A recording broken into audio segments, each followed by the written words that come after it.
to get this blouse altered because you know what, my, you know, weight and my arms have, you know, I've lost a bit because I'm in a new diet. I'll tell you about that later. So I'm going with this new blouse to alter and all of that, and I meet this Rama auntie. She looks at me and she said, "Darling, when you're going to get a good girl for yourself? You're so handsome, no?" I said, "Auntie, please, I'm gay. I like men. So please don't look for me for any good girl. Look for me a good boy." Welcome to Chaaya with Maya. I'm with Lavanya Narayan. Now let's find out if she likes a good boy or a good girl.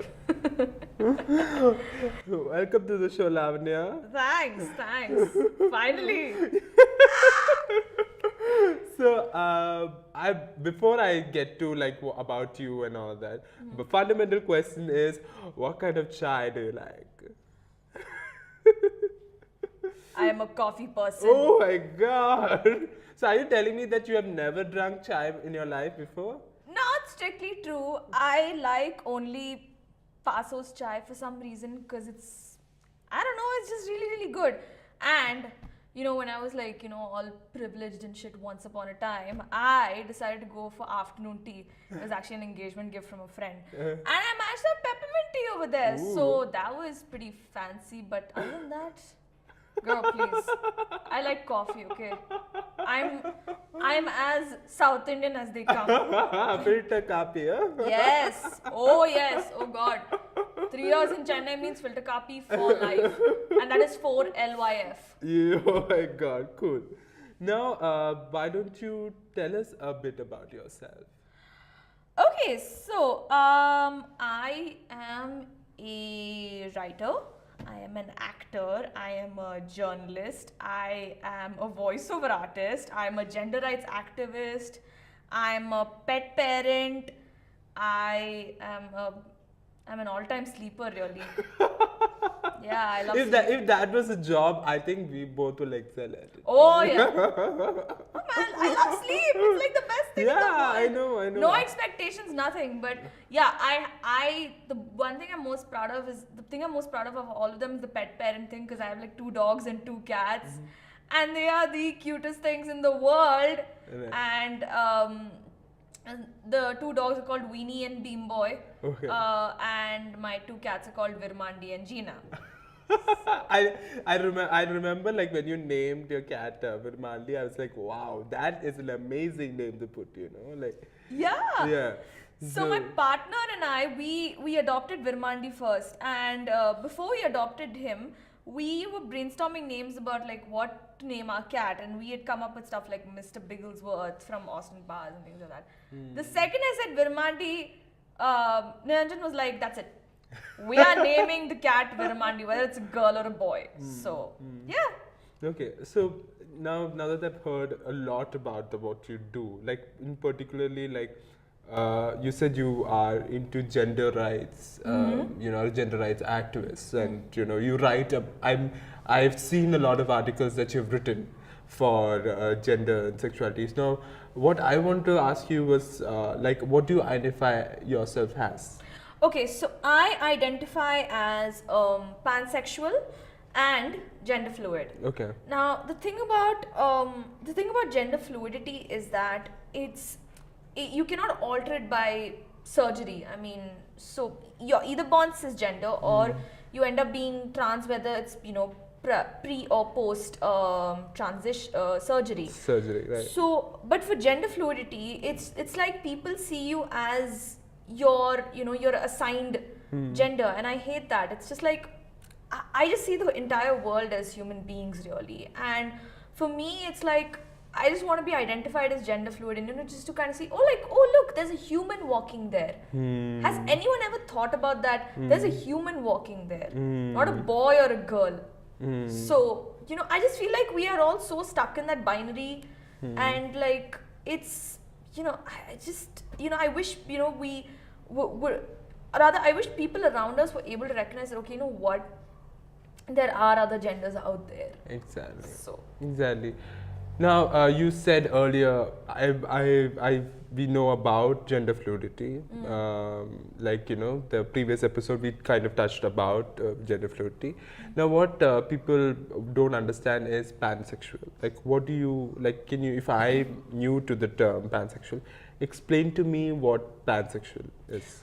Okay, so pansexuality means an attraction to all genders. Now, some people confuse this for bisexuality because they're like, so bisexuality means attraction to all genders. No, but then they're only thinking within the binary, like I mentioned earlier.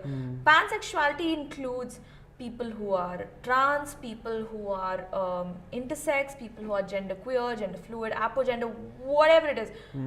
This is here's my deal. I think if you want to identify your gender as a potato, you can do that. Seriously, like. I'd be happy if I could be known as my gender is French fries because I love French fries. Obviously. So the deal is that, but bisexuality, like bi, as anyone would understand, bi means two. Always. So it kind of restricts us within that binary. Of male and female. But then there are so many beautiful people out there who deserve to be in love and be loved. And I've been in love with all sorts of people, and it's for who they are inside, not what's in their pants, and not what they identify, gender, how they identify gender-wise. So, tell us how you found out about yourself that you were pansexual. Yeah, it's a weirdly long story. It kind of takes place over quite a few years. I kind of fell in love with a classmate of mine who's a very, very close friend. We're still very, very close friends. When I was about 14, and I didn't realize that this attraction to her was romantic and sexual. Like, I'd always want to be around her. I'd get jealous if she hung out with other people, and just general teenage stuff. And I didn't think too much about it, but then I always considered the possibility, like, what if I was not straight? Like, what if, and I kind of gauged it with my friends, and they were like, oh my god, really? I think it's probably just a phase or whatever. So, when I was 18, I was at like a very, very low point in my life. Like, I'd been bullied a lot during school, and I'd been bullied a lot during my first year of college as well. And this was a college that my dad had forced me to go to do business management. And I was like, you know what, I think I just need to take stock of my life and understand who the fuck I am. And, and then I kind of like, when I was thinking about all these things, and I'm like, oh shit, I think I may not be straight. I think I'm attracted to women and men.